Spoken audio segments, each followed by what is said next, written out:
Hello, campus students.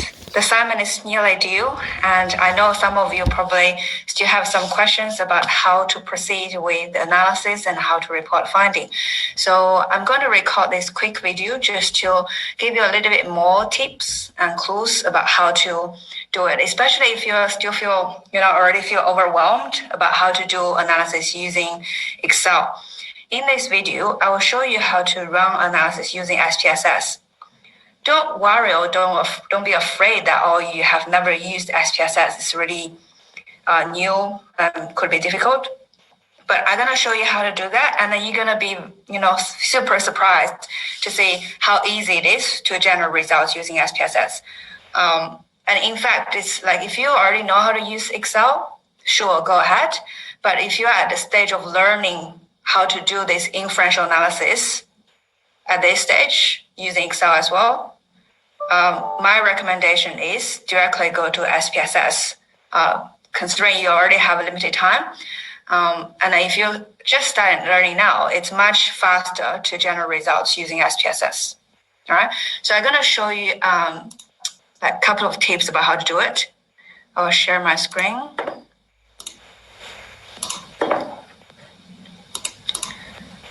Okay. This is the SPSS data cell, right? For some students, it probably is very new to you. But before I go into the actual one, maybe let's just open up the assignment guideline.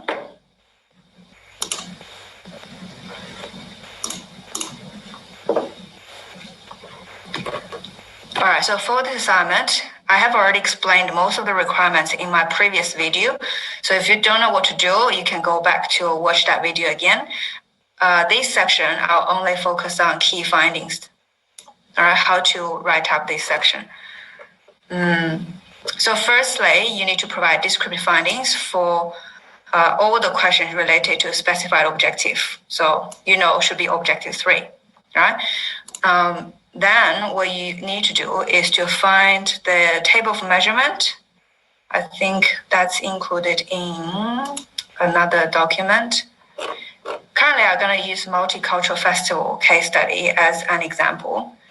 So I will find problem definition and measurement instrument.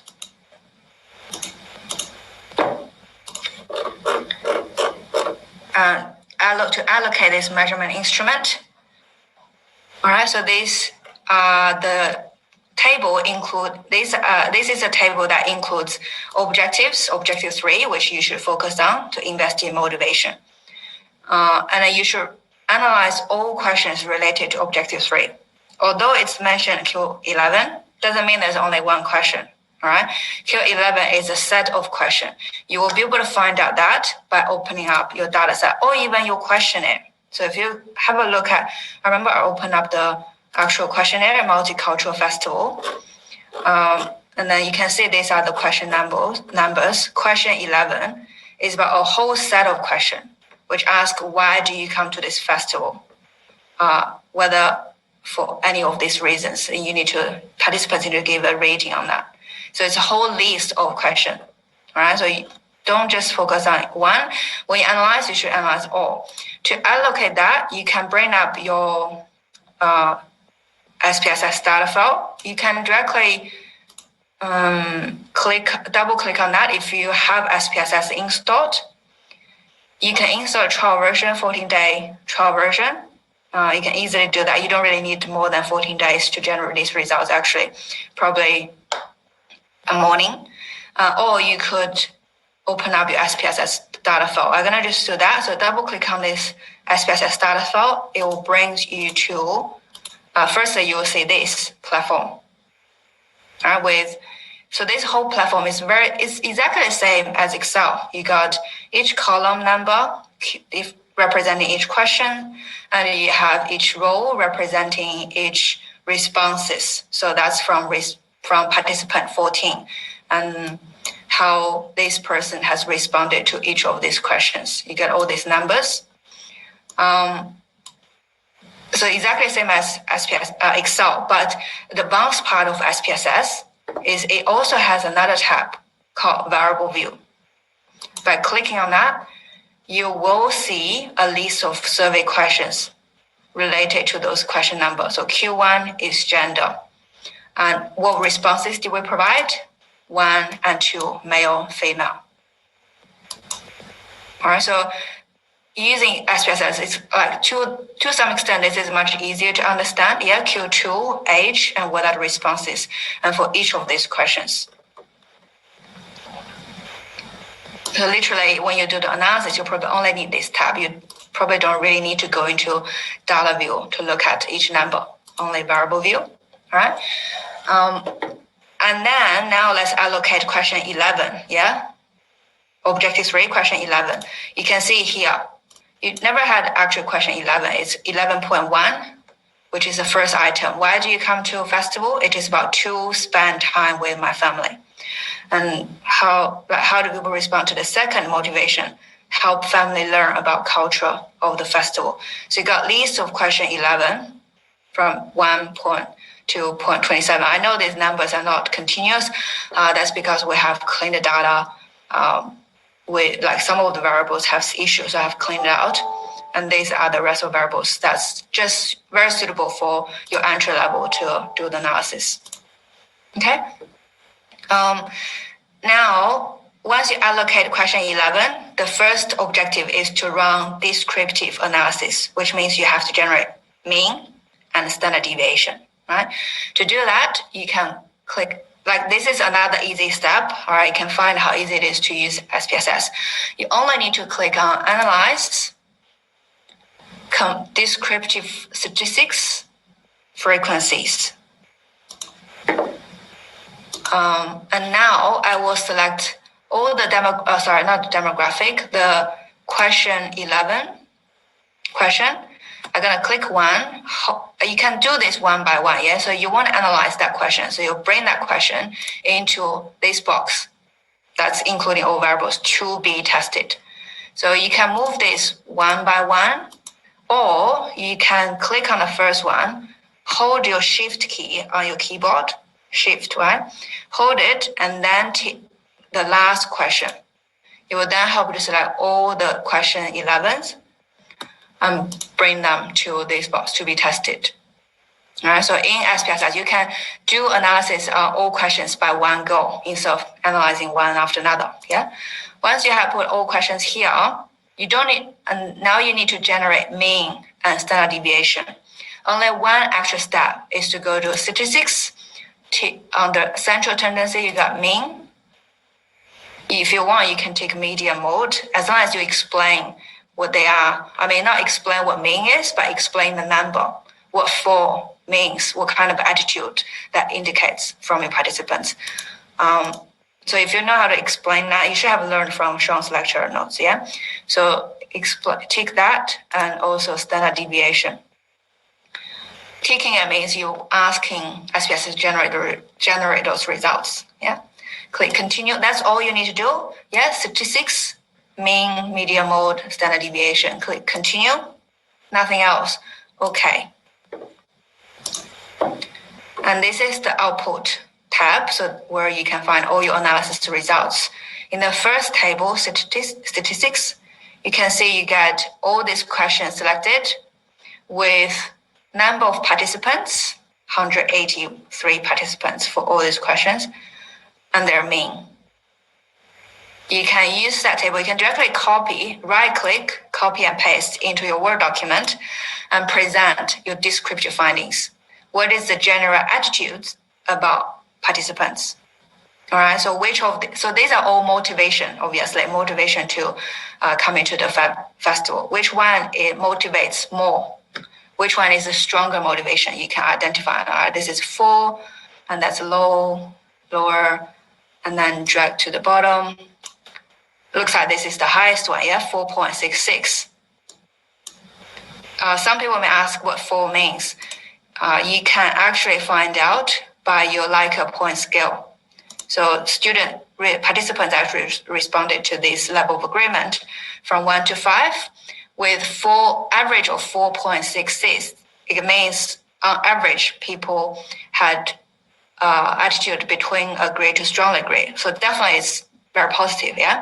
So people do believe this is a main motivation for them to come to the festival. And then which one is the main motivation?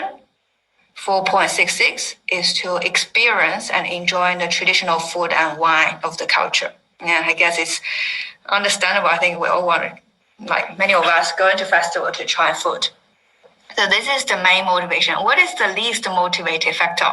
Let's have a look at the least number, 3.13. That's probably the lowest at this stage. Yep, to relieve daily stress. All right, so you can use SPSS generate table like that very quickly and copy and paste and write it up. I have also put sample reports from last semester on a different topic, but you can definitely look into this to see how people have described descriptive findings, mean and standard deviation. Use the same format to report your finding.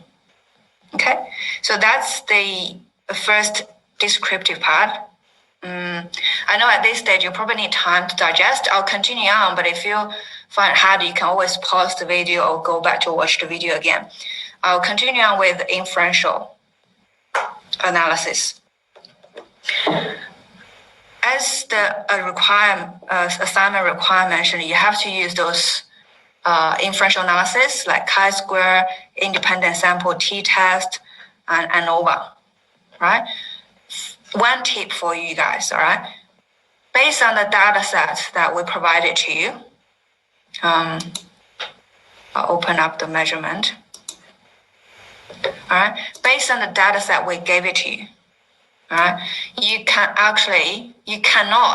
cannot use chi-square. If you already learned or you remember when to use chi-square, when to use ANOVA, you know, based on the question you need to analyze, you cannot use ANOVA, chi-square, sorry. All right, you cannot, type of analysis should be used when you need it. And when do you need? It's about what type of question you're going to analyze. If you want to analyze interval question as your grouping variable, as your testing variable, you cannot. All right, so let's start with this, just in case some students still feel confused about these three methods. I'll run quickly to explain the difference. Okay, you got three testing methods. I remember I put somewhere here. I'll look at that later, but I'll just use this template. You got three inferential analysis techniques. Chi-square t-test, independent sample t-test, but I'm gonna write in the short form at this stage, and ANOVA. And when to use that, it depends on what questions you're gonna test. Questions in this sense is equal to variables, all right? So variable could mean all these questions. When you run this inferential analysis, the purpose is to compare group difference. Because we always talk about, when you do marketing, you should have a segmentation. You should have customized strategies for each segments, for example, male, female, or younger people, or older generation. All right. So this analysis is for you to compare if there is any difference between genders, between age, between people with different education groups. If they do behave differently or believe something differently, for example, they maybe come into the festival for different motivations, you can then provide customized strategies to attract these different segments, right? So the purpose of doing this analysis is to find if there is a different attitudes between your compared groups. Therefore, to run the analysis, you firstly need a grouping variable, which separates your participants into multiple groups. Could be age, gender, right? And all different demographic questions. Sometimes you could use people's past behavior. Have they joined this festival before or not? Yeah, so past behavior could influence on a future intention too, right? So you first need a grouping variable. You then need testing variable, which will be the actual focal points you want to test. in this case study, it's about motivation. All right, you get question 11, motivation had some of the sub-scales, 11.1, 11.2. Yeah, so now you need to have grouping variable and testing variable. Sometimes you may get different testing variable. Yeah, if you have a bigger data set, you may want to compare their awareness, loyalty, whatever. But for this assignment, we compare motivation. And then we have already defined the question for you. So you only need to focus on question 11 with all these subscales. Once you have a grouping variable and testing variable, you know what you can compare. You then define, all right, which technique should I use? Which technique should I use? As I mentioned, when you're testing variable, which technique to use, is depending on what type of questions you're actually analyzing. What type of questions you're analyzing. In terms of type questions, we have already provided here, level of data, whether they're nominal or interval. If you still don't know what the difference is this, you can Google some YouTube videos. It's really easy to understand, all right? You probably should pause here and watch those videos first. It depends on what type of question you analyze. You then select whether it's t-test or ANOVA. When do you use that? Sean also mentioned in the video. Only when your testing variable is categorical, yeah, which is ordinal or nominal. That's a categorical. When you have a categorical testing variable, you should use chi-square. When you have if testing variable is, yeah, but if testing variable is numerical, which is interval or ratio, you should then use t-test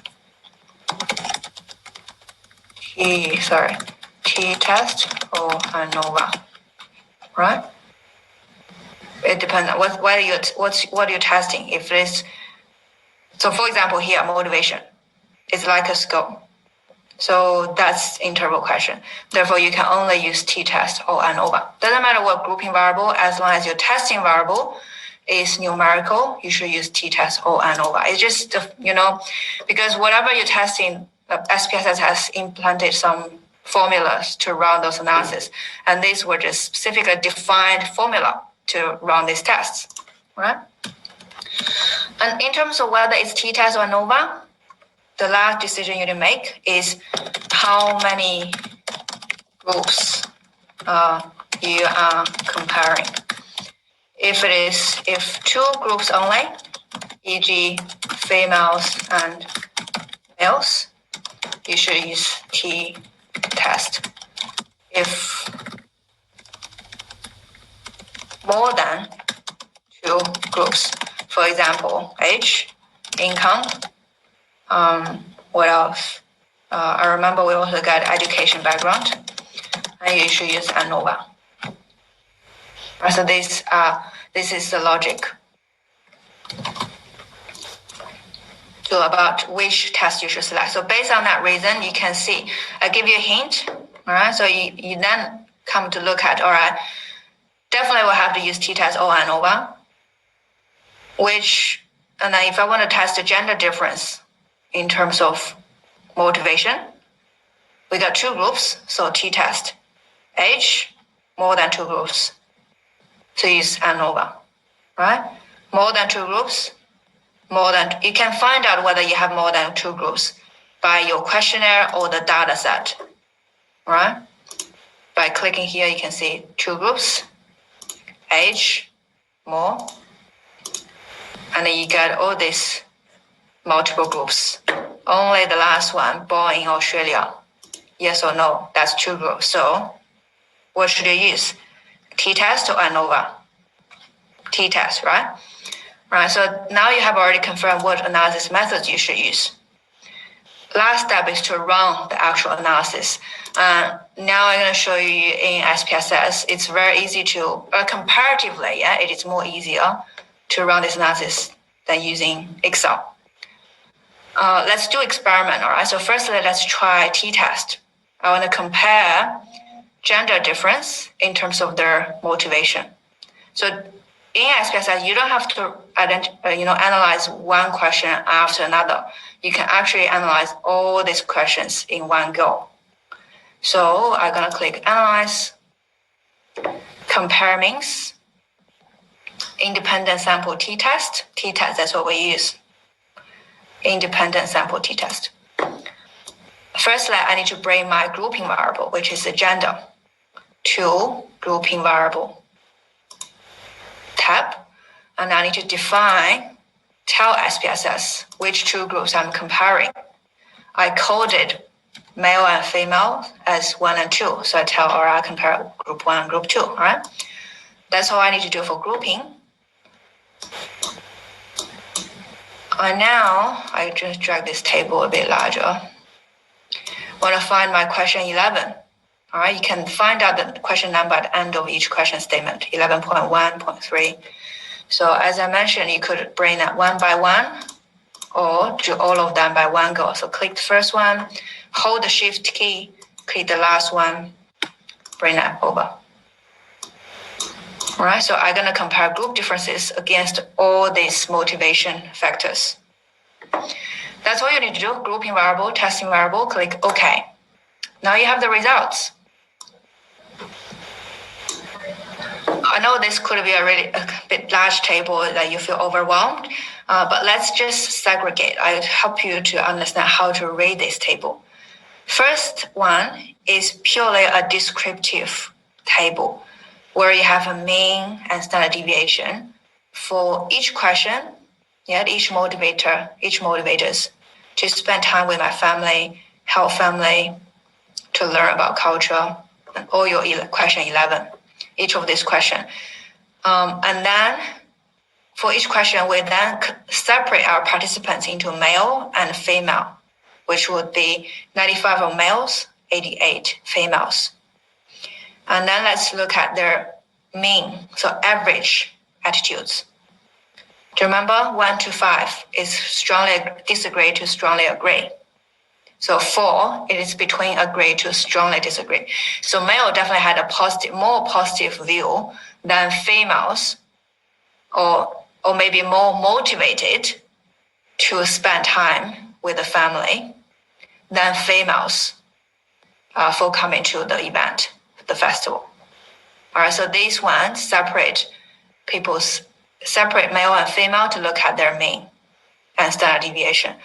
Obviously, you cannot conclude. So this is only what happened within your sample, right? So within your 183 participants, you do get males showing more positive attitudes or positive agreement than female. But what happened in the real life, all right? We're doing the research to find out whether that has any practical implication for the future. Therefore, we go to find a p-value, all right? How likely this difference will occur in the real life? How likely male will be more motivated than female in the real life? So we then go to see the p-value, which is showing in the second table, independent sample t-test. All right, independent sample t-test, that's the result. It's again, a really big table, but I'll point out which number you should focus on and others not very important at this stage. All right, so it has results for each question, right? So it compares gender difference for each motivator or motivation factor, right? So let's look at question 1 first. You get firstly 2 rows, equal variance assumed and equal variance not assumed. What they mean is, firstly, you need to look at variance between your compared groups. So let's say male and female, you got gender. Variance means how different your participants have responded to the question. How different, all right? When we have 2 groups, male and female, you may have a male group give you very similar response. For example, they all responded with 5, strongly agree. That means the variance between these female responses is 0. It's like there's no difference. They all gave you 5, right?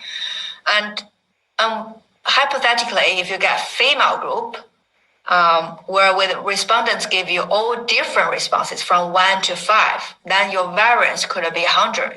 Each one of them give you different responses. If you only get 5 participants, right? For example, if you only get 5 participants, each one of them give you a different response from 1 to 5, then your variance could be 100. So imagine if you have different variance between your compared groups. You're definitely going to show, male is different from female. You don't even need to compare, right? And sometimes this unequal variance could introduce some error in your prediction. Introduce some error for your prediction.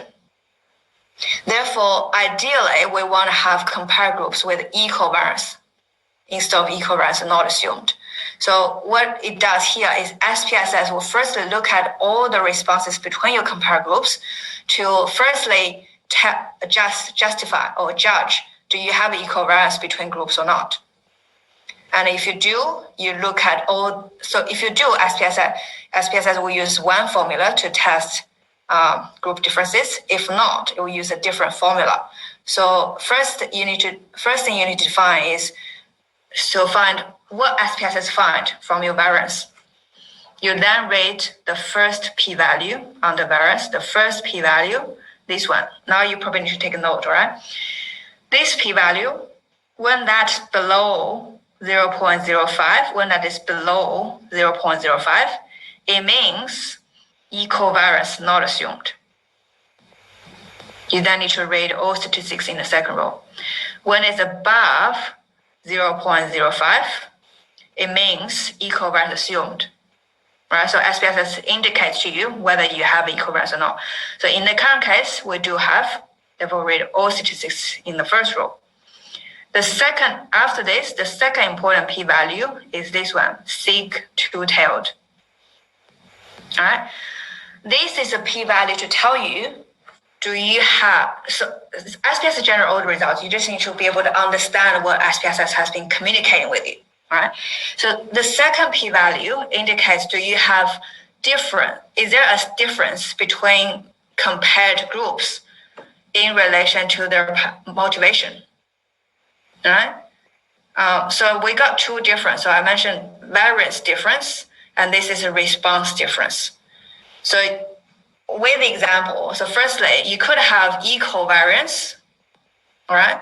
So currently we have equal variance. So hypothetically, we may have all males responded as responses from 3 to 4. All right. Positive 3 to 4, natural or agree. And the variance is 1, probably, like there's only one difference from 3 to 4. And then you may get female group responded within 2 to 3. So the variance is quite similar to 2 to 3. So they have an equal variance, but you can see males always positive 3 to 4, and females always give you a slightly negative 2 to 3, strong, like a disagree. All right. So first p-value compare you have an equal variance or not. We do. And then second p-value tells you whether you have practical difference, response difference, positive, like males were generally more positive, females were generally more negative. All right. So this one tells you whether you have that kind of difference. When this p-value, all right, now this is a little bit tricky, a little bit like opposite. When this p-value below 0.05, it means there is a significant difference between male and female in relation to the motivation. All right. So currently you have that above, which means there's no difference, which means gender does not really influence whether they come in to spend time with family or not. Gender doesn't make a difference. All right. So it means no difference. Then this result, I know nothing. Okay. So in the future, if you just want to emphasize this value, this motivation, you don't have to differentiate your strategy for female or male. You treat them all the same. All right. So that's the first question. Right. You get two p-values. This one indicates whether you have equivariance or not, leading to whether you use second row or first row. And that number indicates whether this p-value is either this or that, determines whether there is a difference between your compared groups. So now let's have a look at all this p-value here. None of them is below 0.05. None of them below 0.05. That means gender doesn't impact any of these motivation factors. So in your writing, what you only need to do is to copy it, right-click on the table, copy and paste into your assignment, either put it into the main body or appendix, up to you. Conclude gender doesn't really influence on motivation. That's all, right? And next thing you need to do is to maybe check out another t-test. Use the question of born in Australia or not. Okay, that's a question. In terms of how to do it, how to go through the steps, you can review my video again. You just need to replace the variable of gender. All right, so I'm going to quickly show you maybe. Compare means, independent sample t-test. You can keep all this question 11, only remove grouping variable. This is gender. You want to replace it with born in Australia. Similarly, define your two groups, 1 and 2, continue. And that's all you need to do. And then have a look at independent sample t-test. Two p-values, yeah? And you can see for question 2, that we already have something that's below 0.05. Two of them the same, but which number should you use? Whether you use p-value in the first row or p-value in the second row. Whether you use p-value for equivariance not assumed or equivariance assumed, you should look at this p-value. That's below. It means equivariance not assumed, so you should use that one. Currently, we got two p-values the same, but sometimes you may get them slightly different, so you need to make sure you interpret the right p-value, right number, all right? When you report, you can simply copy and paste this table and then identify the items, the motivation factors that has significant difference between your compared groups and report on those significant difference one. If you find, for example, this is different, all right, help family learn about the culture of the festival. Help family to learn about cultural festival, all right? We ask whether you were born in Australia or not. So let's see whether Australian-born people would have a different view on this purpose of learning culture. Yeah, to do that, you go back to your group statistics descriptive finding, find the question 2, how families learn the culture. Yes, born in Australia. No, I'm not born in Australia. The two groups, there are means. So you can see people who were born in Australia definitely had a higher mean than people who were not born in Australia, which means they're more likely to come to the festival to learn about different cultures than people coming from overseas. So you just need to, and then again, this is how you understand. In terms of reporting, go back to the examples. You can also use Sean's week 11 lecture to find out how to report it properly. Okay, so that's t-test. I know it could be a lot. You can pause, have a break, whatever. But with the video, I'm going to continue on to tell you how to do the ANOVA in SPSS. All right, ANOVA is about comparing more than two groups. So I'm going to do an analyze. Compare means one-way ANOVA. Again, I need to put question 11 here as my testing variable, right? Factor is my grouping variable. I cannot use gender anymore because it's two groups. So let's try age, where I get multiple groups. Put it here. You don't need to define because you're comparing all the groups here. Two things to tick. First one is under options. You want to generate some descriptive findings like mean and standard deviation. and homogeneity or variance. So this is about whether you have equal variance assumed or equal variance not assumed. That test tells you the answer. Yeah. Continue. And now let's go to a post hoc. This post hoc would generate multiple comparison table. I'll tell you what it is later, but first I generate results. So multiple comparison, take two key. Continue. And that's all you need to take, right? Testing variable, grouping variable, option, descriptive variance, and post hoc two key. Click OK. Now, again, you have the first results. First results are always about descriptive. All right. For each question within different age groups, how many of people in age group? Sorry, how many participants do we have in each age group and their mean and standard deviation? All right, so it's always about descriptive. But then again, we want to find out whether there's p-value, whether whatever the difference you find, whether that's going to happen in the real population. So table we want to rate is the third one called ANOVA. You got multiple tables, don't mix up. So what you want to rate is ANOVA. And this p-value significance. All right, so you have rate all this p-value, find whether if there is below 0.05, it means yes, there is a significant difference between your compared age group. If yes, you then go to second table, multiple comparison. And this table helps you give you a result that compares each age group with single one of them. That one compares to this one compares to that one. And when you compare, it then gives you another p-value. This p-value means whether there's a significant difference between these two groups specifically. Currently, no. And which one of them has? So that's down. So this one, below 0.05, which is group 55 plus compared with 35 to 44. So these two groups actually showed a significant difference relation to responses to that question. The rest of groups, similar. All right? They are the two different ones. So you then need to identify their mean value, yeah? So which group had a higher mean? Then you go back to your descriptive table. Question 1, spent time with my family. 55, 35 to 44.